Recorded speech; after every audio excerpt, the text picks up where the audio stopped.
Once upon a time, a person went to Gautama Buddha seeking advice on how to control his emotions.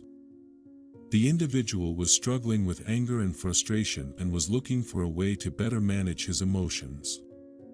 Buddha smiled and asked him to sit down. "I will tell you a story," he said. Once upon a time, there was a king who ruled a prosperous country. One day, he decided to visit the neighboring kingdom, having heard of the resident king's famed wisdom. Upon the king's arrival, he was greeted with great honor. The king of the neighboring kingdom had prepared a grand feast in his honor. During the feast, the king noticed a fly in his soup. Disgusted, he ordered his servant to bring him another bowl. Observing this, the host king commented, "Your Majesty, please do not be angry. It was just a small fly, it does not matter." The visiting king replied, "I cannot tolerate such things. Even a small fly can ruin my mood." The host king smiled and offered a piece of advice: "It is not the fly that ruined your mood, but your reaction to it. You have the power to control your emotions. Do not let them control you." The king recognized the wisdom in these words, and from that day onward, he began practicing the art of not reacting to situations that would previously have triggered his emotions. He discovered that he was able to maintain his composure in challenging situations and make better decisions. The power of not reacting is a crucial lesson for all of us. We often react to situations without thinking, leading to negative consequences. Reacting with anger and frustration can damage our relationships with others and hinder our ability to make clear-headed decisions. It is important to understand, however, that not reacting does not mean suppressing our emotions. Emotions are a natural part of our human experience, and it is important to acknowledge them. Instead of reacting impulsively, we should take time to process our emotions and respond thoughtfully. In another part of the world, there lived a young man named Michael. He was an emotional individual who often reacted impulsively to upsetting situations. He would get angry and utter hurtful words, leading to arguments and hurt feelings. One day, Michael decided to take control of his emotions. He knew that his impulsive reactions were causing more harm than good, and he wanted to change. He began practicing mindfulness and meditation, which helped him become more aware of his thoughts and emotions. He also started to practice the art of not reacting. Whenever he found himself in a situation that would normally trigger his emotions, he would take a step back and take a few deep breaths. He would then assess the situation calmly and respond thoughtfully. At first, it was difficult for Michael to control his emotions. He would still get angry and frustrated. However, as he continued to practice, he found it became easier to manage his emotions. Michael also noticed that his relationships with others improved. Instead of getting into arguments and hurting people's feelings, he was able to communicate calmly and thoughtfully, which helped him build stronger connections. One day, a friend approached Michael for advice during a difficult time. After listening and offering words of comfort and support, his friend thanked him, saying, "You always know just what to say, you never get angry or upset."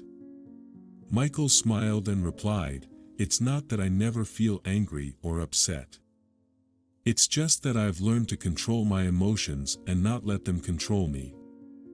It's a powerful tool that has helped me improve my relationships and overall well-being." Impressed, his friend inquired how he had learned to manage his emotions. Michael shared his experiences with mindfulness and the power of not reacting, encouraging his friend to try it for himself. Over time, Michael became known for his calm and thoughtful demeanor. He handled difficult situations with ease, earning admiration for his strength and resilience.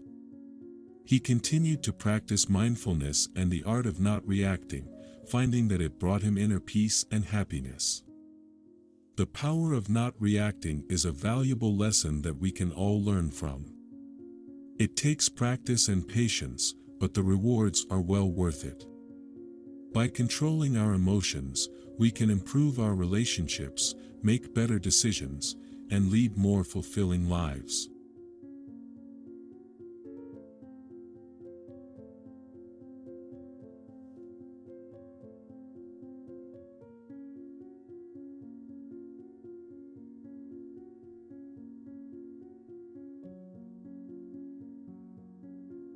The moral of the stories of the King and Michael teaches us that we have the power to control our emotions.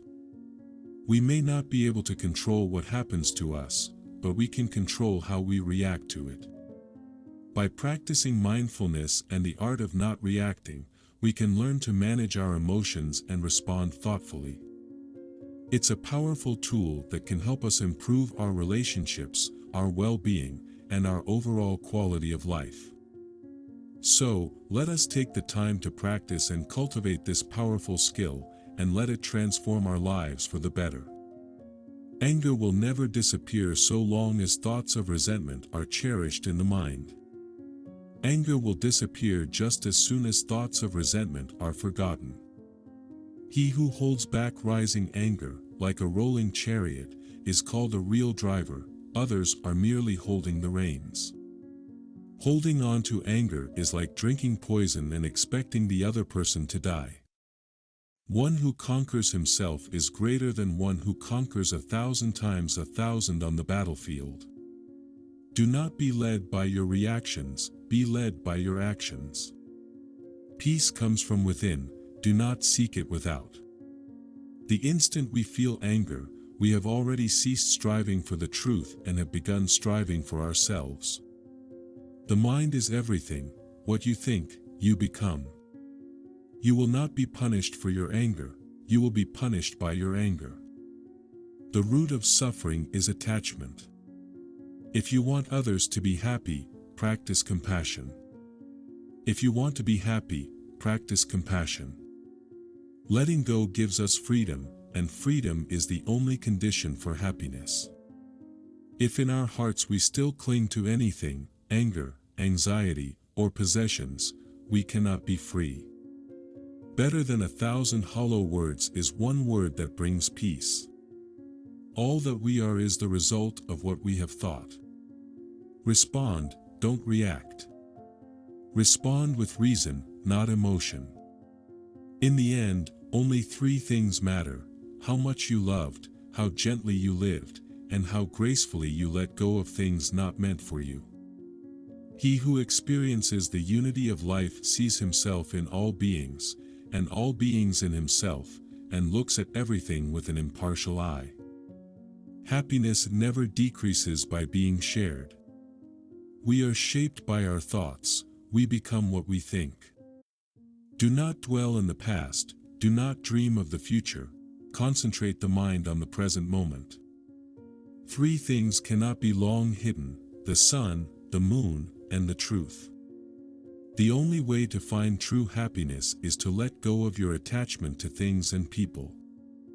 The mind is everything. What you think, you become. It is a man's own mind, not his enemy or foe, that lures him to evil ways.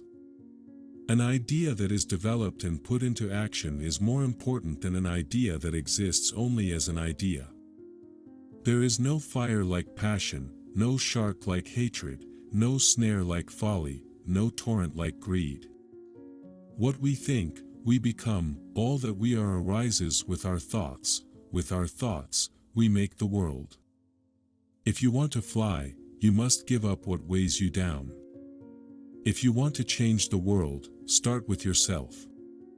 Happiness is not something ready-made, it comes from your own actions. The trouble is, you think you have time. The mind is like water. When it's turbulent, it's difficult to see. When it's calm, everything becomes clear. The tongue is like a sharp knife, it kills without drawing blood. Do not seek to follow in the footsteps of the wise, seek what they sought. Purity or impurity depends on oneself, no one can purify another. Let us rise and be thankful. If we didn't learn a lot today, at least we learned a little, and if we didn't learn a little, at least we didn't get sick. And if we got sick, at least we didn't die. So, let us all be thankful. The only real failure in life is not to be true to the best one knows. The past is already gone, the future is not yet here. There's only one moment for you to live.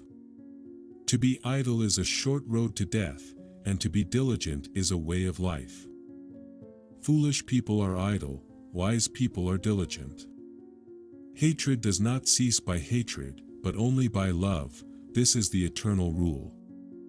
Whatever a monk keeps pursuing with his thinking and pondering becomes the inclination of his awareness. Do not dwell in the past, do not dream of the future, concentrate the mind on the present moment. The mind is everything, what you think, you become.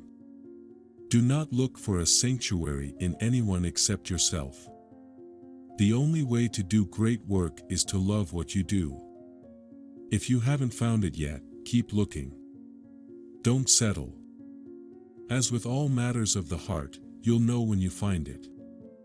The greatest glory in living lies not in never falling, but in rising every time we fall. No one saves us but ourselves. No one can, and no one may, we ourselves must walk the path.